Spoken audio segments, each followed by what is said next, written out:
High, আমি পৌলমী। আমার নিশ্চয়ই তোমরা প্রথম ট্রাইমিস্টারের যে ভিডিওটা সেটা নিশ্চয়ই তোমরা দেখেছো। এখন আমি আলোচনা করব সেকেন্ড ট্রাইমিস্টার, মানে দ্বিতীয়, যে আমরা প্রেগনেন্সিকে যে তিনটে মাসের তিনটে ভাগে ভাগ করি।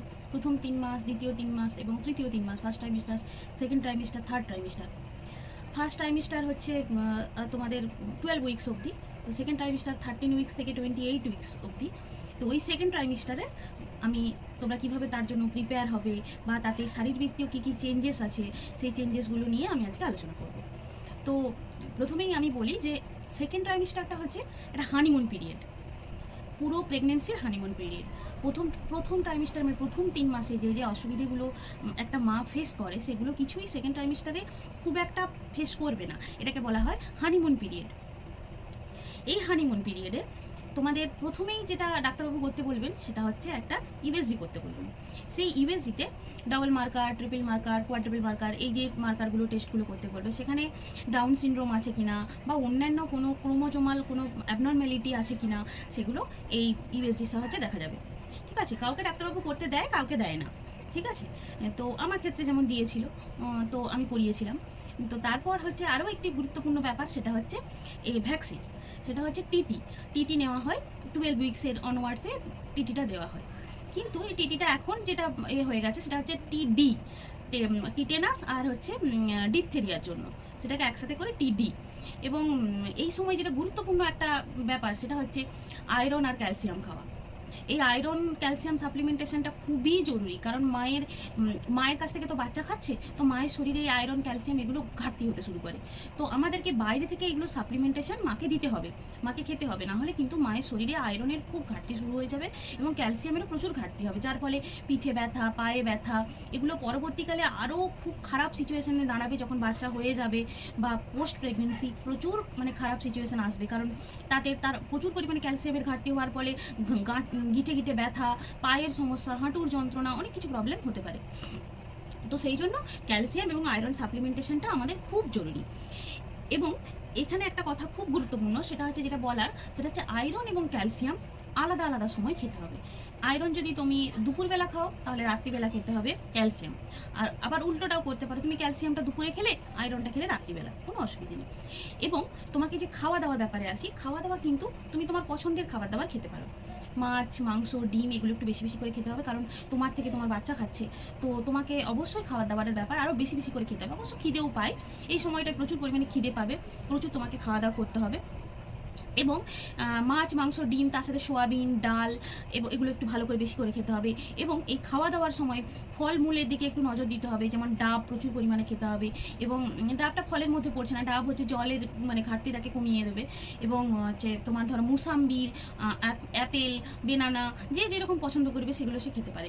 পেয়ারা, যাদের বাড়িতে পেয়ারা আছে, পেয়ারা গাছ আছে, পেয়ারা বিন্দাস খেতে পারে, তারা অসুবিধা কিছু নেই।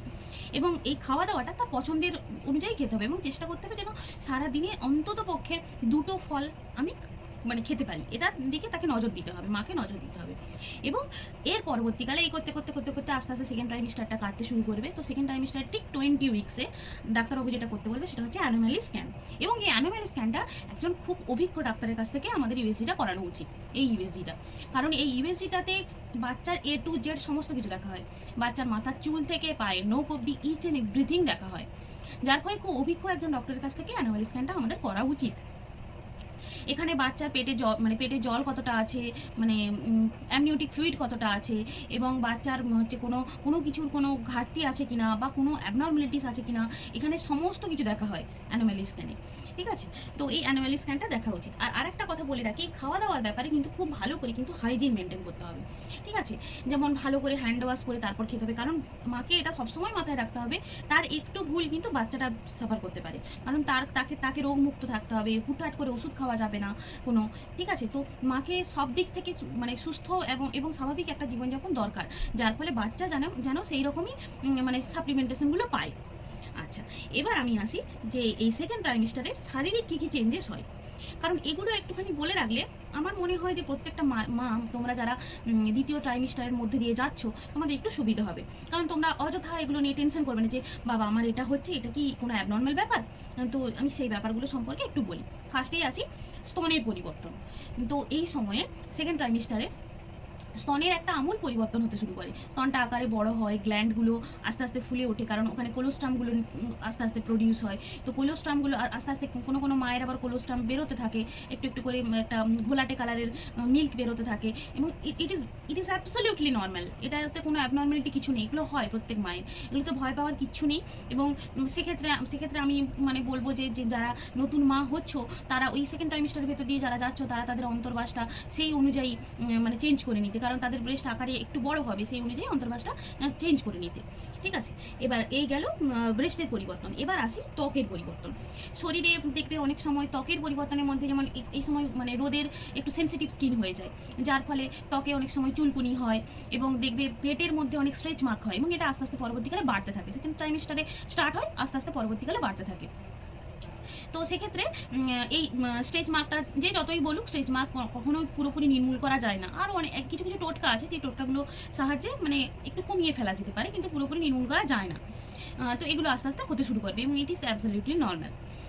আর এরপর আমাদের আমাদের পায়ের যন্ত্রণা।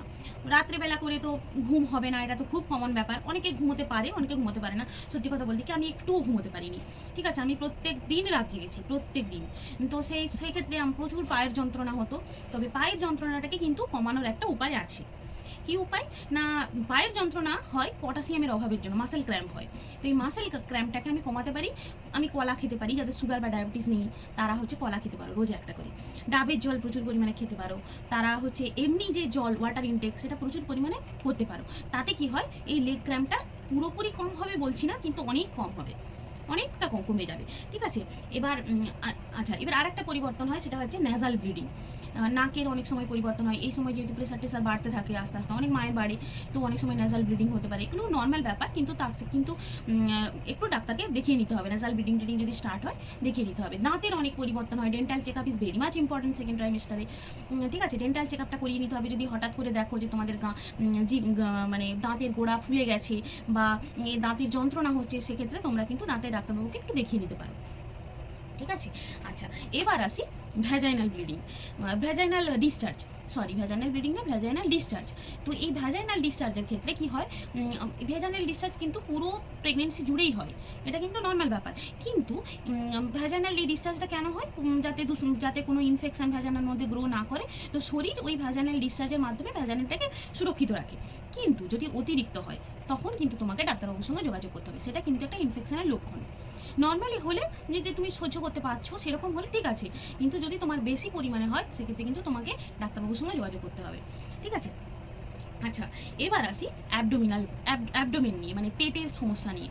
পেটের সমস্যা তো প্রথমত তোমার প্রচুর পরিমাণে গ্যাস, অ্যাসিডিটি, এইসবের সমস্যা হবে, কারণ বাচ্চাটা আস্তে আস্তে বাড়ছে, বড় হচ্ছে, যার ফলে পেটের খাদ্যর যে নালীগুলো, যে অন্ন নালী, সেই অন্ন নালীতে কী হয়, স্পেসটা কমে যায়, যার ফলে খাবারগুলো আস্তে আস্তে ইসোফেগাস দিয়ে উঠতে থাকে।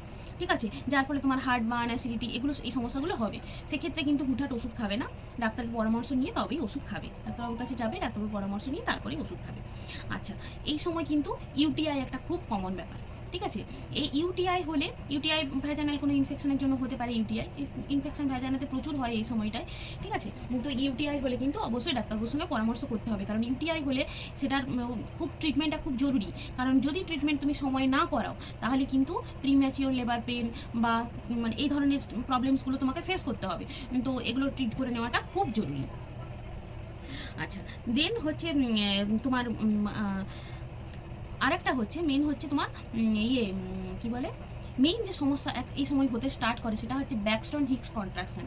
একটা কন্ট্রাকশন তুমি অনুভব করবে এই সময়। তুমি বাচ্চার যে কিক, সেগুলো তুমি ফিল করবে। সেটা একটা মায়ের কাছে খুব মানে কি বলবো, খুব আনন্দের একটা ব্যাপার। ঠিক আছে, তো আমার যখন আমি যখন সেকেন্ড ট্রাইমিস্টারের ভেতর দিয়ে যাই, তখন আমার যখন এই বেবি কিকটা আমি ফিল করি, সেটা আমার কাছে মানে কোনো স্বর্গীয় যে অনুভূতি, সেগুলোর থেকে কোনো অংশে কম ছিল না। ঠিক আছে, তো এটা আমার কাছে খুবই মানে এখনও স্মরণীয় ব্যাপার। ঠিক আছে, যে আমি ওর অনুভূতিটা, মানে ও যে আমার মধ্যে আছে, বড় হচ্ছে আস্তে আস্তে, আমি সেটা অনুভব করতে পারতাম। তো এই কিকটা আস্তে আস্তে বাড়তে থাকবে, সেকেন্ড ট্রাইমিস্টার স্টার্ট হবে 22 উইক্সের। যারা প্রথম মা হচ্ছে, তাদের 22 উইক্স পর্যন্ত চলে যায়, কিন্তু যারা প্রথমবার মা, যারা দ্বিতীয়বার মা হচ্ছে তাদের কিন্তু 18 উইকস থেকে স্টার্ট হয়ে যায়। তো এটা তুমি ফিল করতে পারবে। এবং তার সঙ্গে যেটা হবে সেটা হচ্ছে ব্যাকস্টোন হিক্স কন্ট্রাকশন। এই কন্ট্রাকশনটাতে তোমার পেটে কিন্তু পেন হবে, এরকম এরকম এরকম একটা পেন হবে, খামচে খামচে একটা ধরবে, এরকম একটা পেন হবে। তো সেই পেনটা কিন্তু খুব নর্মাল ব্যাপার, এটাকে অনেকে ডাক্তারবাবুরা বলে থাকে ফলস লেবার পেন, এটা কিন্তু হয়ে থাকে। তো এই চেঞ্জেসগুলো কিন্তু পুরো সেকেন্ড ট্রাইমিস্টার জুড়ে, প্রেগনেন্সির পুরো সেকেন্ড ট্রাইমিস্টার জুড়ে কিন্তু তোমরা এই চেঞ্জেসগুলো তোমরা ফিল করবে। এগুলো কিন্তু খুব নর্মাল, এগুলোতে টেনশন করার বা চিন্তা করার কোনো কারণ নেই। এবং তোমরা সবাই সুস্থ থাকো, এই সেকেন্ড ট্রাইমিস্টারের প্রেগনেন্সি জার্নিটা তোমরা খুব ভালোভাবে অনুভব করো। এবং মা তো সবাই তো খুব কমবারই হয়, তো এটা ফিল করো এবং এই অনুভূতিটা আমার সাথে শেয়ার করো। যারা এই সেকেন্ড ট্রাইমিস্টার ভিতর দিয়ে যাচ্ছ, তারা আরও কী কী প্রবলেমস ফেস করছো, তারা আমাকে একটু জানাতে পারো কমেন্ট সেকশানে, ঠিক আছে? তো আমার ভিডিওটা যদি ভালো লেগে থাকে তো লাইক, কমেন্ট অ্যান্ড সাবস্ক্রাইব করে দাও আমার চ্যানেলটাকে। বাই।